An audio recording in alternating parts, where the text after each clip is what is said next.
بسم اللہ الرحمن الرحیم۔ آج 29ویں پارے کا ہم مختصر خلاصہ پیش کریں گے۔ اس پارے کے سے ہیں جس میں سورہ ملک، سورہ قلم، سورہ الحاقہ، سورہ المعارج، سورہ نوح، سورہ جن، سورۃ المزمل، سورہ المدثر، سورہ القیامت، سورہ الانسان الدہر، سورہ المرسلات شامل ہیں۔ سب سے پہلے سورہ ملک سے یہ پارہ شروع ہوتا ہے جس میں اللہ کی بڑائی اور پاکیزگی بیان کی گئی ہے، اور اس میں جہنم کا ذکر کیا کہ یہ کفار کے لیے تیار کی گئی ہے اور ان کو دیکھ کر اپنے غیظ و غضب کا اظہار کرے گی۔ اللہ ظاہر و باطن سب کا جاننے والا ہے۔ ظاہر ہے کہ جس نے انسان کو بنایا وہی اس کو زیادہ جانتا ہے۔ پھر فرمایا کہ کیا تم نے آسمان والے کے عذاب سے بالکل ہی بے خوف ہو چکے ہو، حالانکہ وہ پچھلی قوموں پر بھی ان کی تکذیب کی پاداش میں عذاب نازل کر چکا ہے۔ اس کے بعد بتایا کہ کفار استہزائی سوال کرتے ہیں کہ قیامت کب آئے گی۔ جواباً کہا گیا کہ اس کی آمد کا علم صرف اللہ کے پاس ہے۔ آخر میں فرمایا کہ کفار کو اللہ کے عذاب سے کون بچا سکتا ہے، نیز اگر تمہارا یہ پانی نیچے اتر جائے تو تمہارے لیے صاف و شفاف پانی کون لائے گا۔ اس کے بعد سورہ قلم شروع ہوتی ہے۔ قلم کی قسم کھا کر فرمایا، رسول اللہ صلی اللہ علیہ وآلہ وسلم سے فرمایا کہ آپ پاگل نہیں ہیں بلکہ خلق عظیم پر فائز ہیں اور آپ کے لیے غیر منقطع اجر ہے۔ پھر حکم دیا کہ کسی ایسے شخص کی بات نہ مانیں جو جھوٹی قسمیں کھانے والا، ذلیل، چغلخور، گناہگار اور خیر سے منع کرنے والا ہو۔ پھر ایک واقعہ بیان کیا گیا جس میں باغ کے مالکوں نے غریبوں کو نہ دینے کا عہد کیا تو اللہ نے ان کے باغ کو تہس نہس کر دیا، جس پر وہ نادم ہو کر اللہ کی طرف پلٹ آئے۔ ثابت ہوا کہ غریبوں کو ان کا حق نہ دینا اللہ کے عذاب کو دعوت دیتا ہے۔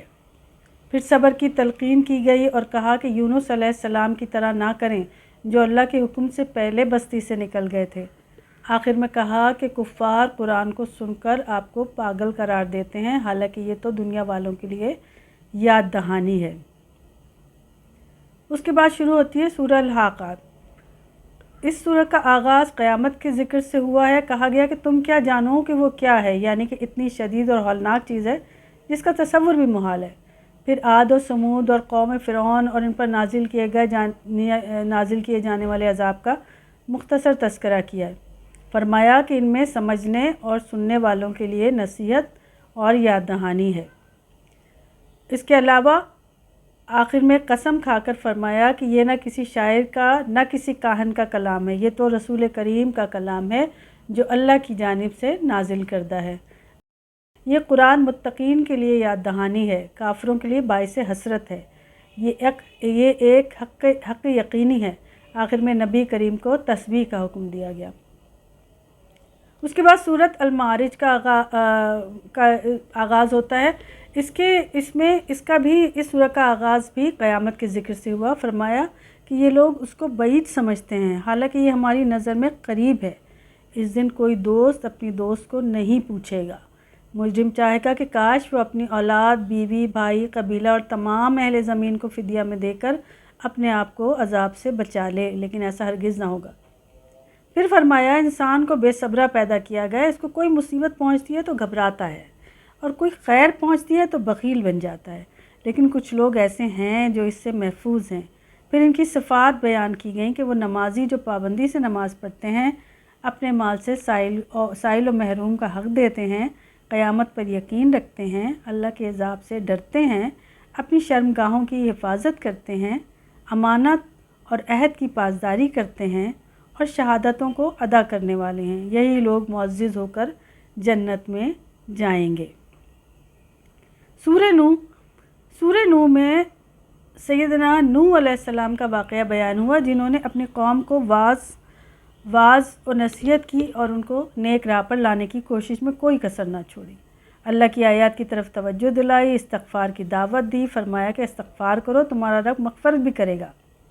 یہ دعا بھی کی کہ اے اللہ اس زمین پر کسی ایک کافر کو بھی نہ چھوڑنا، یہ اگر یہاں رہے تو گمراہی پھیلائیں گے، نیز اپنے لیے اور اپنے والدین کے لیے اور مومنین کے لیے مغفرت بھی طلب کی۔ چنانچہ ان کی دعا قبول کی اور قوم نوح کو ان کی خطاؤں کے سبب غرق کیا گیا، اور جہنم میں داخل کر دیا گیا۔ ان کو اللہ سے بچانے والا کوئی نہ تھا۔ سورۃ جن، یہ سورت جنوں کے ایمان لانے کے موقع پر نازل ہوئی۔ نبی کریم صلی اللہ علیہ وآلہ وسلم کو مخاطب کر کے کہا گیا کہ کفار کو بتا دیں جس قرآن سے تم اتنے بیزار ہو اس کو سن کر جنوں کی جماعت ایمان لا چکی ہے۔ یہ بھی بتایا گیا کہ وہ نزول قرآن سے پہلے آسمان سے خبریں لینے کی کوشش کیا کرتے تھے، لیکن اب یہ راستہ بند کر دیا گیا ہے۔ اب جو ایسی کوشش کرے گا اس کو شہاب ثاقب مارا جاتا ہے۔ جنوں ہی کی زبانی یہ بھی ذکر ہوا کہ ہم میں سے کچھ مسلمان ہیں اور کچھ کافر۔ مسلمانوں نے ہدایت کی راہ اختیار کی اور کفار آگ کا ایندھن بنیں گے۔ اس کے بعد کہا گیا کہ مساجد اللہ ہی کی ہیں، چنانچہ اس کے ساتھ کسی کو نہ پکارو۔ پھر نبی صلی اللہ علیہ وآلہ وسلم کو مخاطب کر کے کہا گیا کہ واضح کر دیں کہ میں توحید پر قائم رہوں گا اور اللہ کے پیغام کی طرف دعوت دوں گا۔ پھر سورہ مزمل شروع ہوتی ہے۔ سورہ مزمل نبی کریم صلی اللہ علیہ وآلہ وسلم کو خطاب کرتے ہوئے سورت کے آغاز میں کہا گیا کہ اے چادر لپیٹنے والے، رات کو جاگ کر نماز پڑھا کریں اور قرآن کی تلاوت کیا کریں۔ آپ پر ایک بھاری کلام نازل کیا جانے والا ہے۔ صرف کلام ہی بھاری نہیں ہے بلکہ اس سے منسلک ذمہ داری بھی انتہائی بھاری تھی۔ رات کی نماز آپ کو فرض کی ادائیگی میں مدد دے گی۔ کفار کی باتوں پر صبر کریں، ہم نے ان کے لیے آگ تیار کر رکھی ہے۔ پھر فرمایا ہم نے تمہارے لیے اسی طرح رسول بھیجا جس طرح فرعون کی طرف بھیجا تھا، جب اس نے جھٹلایا تو ہماری پکڑ آ گئی۔ اس دن سے ڈرو جس کی ہولناکی بچوں کو بوڑھا کر دے گی۔ آسمان اور اس دن پھٹ جائے گا، پھر اللہ کا وعدہ ہے جو پورا ہو کر رہے گا۔ آخر میں قیام اللیل میں نرمی کر دی گئی۔ فرمایا تم میں بیمار بھی ہیں، دن کو رزق تلاش کرنے والے بھی ہیں، جہاد کرنے والے بھی ہیں، چنانچہ جتنا آسانی سے پڑھ سکو پڑھ لیا کرو۔ نماز قائم کرو، زکوٰۃ ادا کرو، اللہ کو قرض دو، جو بھی خرچ کرو گے اللہ کے ہاں اس سے بہتر پاؤ گے۔ اللہ سے استغفار کرو، وہ غفور الرحیم ہے۔ اس کے بعد سورہ مدثر کا آغاز ہوتا ہے۔ رسول صلی اللہ علیہ وسلم جن پر جب پہلی وحی نازل ہوئی تو آپ خوفزدہ ہو کر گھر آئے۔ خوف کے مارے کپ کپی طاری تھی، چنانچہ چادر لپیٹ کر لیٹ گئے تھے۔ اس کے بعد یہ سورت نازل ہوئی جس میں کہا گیا کہ اے چادر اوڑھ کر لیٹنے والے، اٹھو اور لوگوں کو خبردار کرو، اپنے رب کی بڑائی بیان کرو، برائی کو چھوڑ دو اور صبر سے کام لو۔ پھر ایک کافر دشمن کا ذکر آیا جس نے قرآن کو سحر قرار دیا تھا، حالانکہ وہ اس کی تاثیر کا دل سے قائل ہو چکا تھا اور معترف تھا کہ یہ کسی بشر کا کلام نہیں ہو سکتا۔ اس کے بارے میں کہا گیا کہ اس کو چھوڑ دیں، وہ اپنے مال اور اولاد پر فخر کرتا ہے لیکن اس کا ٹھکانہ جہنم ہے۔ پھر اس کے بعد اللہ تعالیٰ فرماتے ہیں کہ اہل ایمان جنت میں ہوں گے، وہ جہنم والوں سے پوچھیں گے تمہیں کیا چیز جہنم میں لے گئی، تو وہ جواب دیں گے کہ ہم نماز پڑھنے والوں میں سے نہیں تھے، مسکین کو کھانا نہیں کھلاتے تھے، آخرت کو جھٹلاتے تھے، یہاں تک کہ یقین کا وقت آ گیا، یعنی موت آ گئی۔ اس دن کسی کی سفارش نہ ان کے کام آئے گی، لہٰذا نماز اور اس کی ہمیشہ پابندی کریں۔ سورہ القیامت میں قیامت اور نفس لوامہ کی قسم کھا کر کہا گیا کہ کیا انسان سمجھتا ہے کہ ہم اس کی ہڈیاں نہیں جمع کر سکیں گے؟ ایسا ضرور ہوگا۔ فرمایا قیامت آ کر رہے گی، اس دن جب سب اللہ کے حضور پیش ہوں گے۔ ہر ایک کو اس کے اعمال کے بارے میں بتایا جائے گا، انسان خود ہی اپنے اوپر گواہ ہے، بھلے وہ کتنے ہی بہانے بنائے۔ فرمایا کہ جس نے جھٹلایا اور نماز نہ پڑھی اس کے لیے ہلاکت ہے۔ اس کے بعد سورۃ الانسان یا الدہر شروع ہوتی ہے۔ انسان کی تخلیق کے ذکر سے آغاز ہوا۔ فرمایا کہ اس کو راہ دکھا دی گئی ہے، چاہے کافر بنے چاہے شاکر۔ کفار کے لیے آگ کا عذاب ہے، البتہ مومن جو نظر پوری کرتے ہیں، کھانا کھلاتے ہیں اور آخرت سے ڈرتے ہیں، ان کے لیے جنت کی نعمتیں ہیں۔ پھر جنت کی نعمتوں کا مفصل تذکرہ ہوا۔ وہاں گرمی سردی نہیں ہوگی، نہریں ہوں گی، خدمت گزار ملازم ہوں گے، ریشمی ملبوسات ہوں گے، چاندی کے برتن ہوں گے، اور وہاں وہ درختوں کے سائے میں ٹیک لگائے بیٹھے ہوں گے۔ ان سے کہا جائے گا کہ تمہارے اعمال کا بدلہ ہے۔ سورۃ المرسلات میں قسم کھا کر فرمایا کہ جو وعدہ تم سے کیا گیا ہے قیامت کا وہ پورا ہو کر رہے گا۔ اس دن ستارے بے نشان کر دیے جائیں گے، آسمان پھٹ جائے گا، پہاڑ ریزہ ریزہ کر دیے جائیں گے۔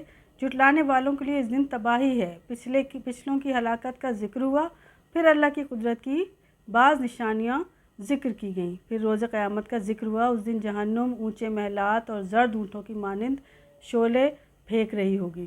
اس دن کوئی عذر پیش کرنے کی اجازت نہ ہوگی۔ سب اگلے پچھلوں کو جمع کر لیا جائے گا اور فیصلہ سنایا جائے گا۔ متقین جنت کی نعمتوں سے محظوظ ہوں گے، جبکہ کفار جو اپنے رب کے آگے جھکنے سے انکار کرتے ہیں ان کے لیے آگ ہوگی۔ اس دن مکذبین کے لیے تباہی ہے۔ آخر میں کہا گیا کہ اس قرآن کے بعد یہ کفار کس چیز پر ایمان لائیں گے۔ اللہ میاں ہمیں اپنے احکامات پر عمل کرنے کی توفیق عطا فرمائے اور جنت الفردوس میں جگہ عطا فرمائے۔ آمین ثم آمین۔ والآخر دعوانا ان الحمد للہ رب العالمین۔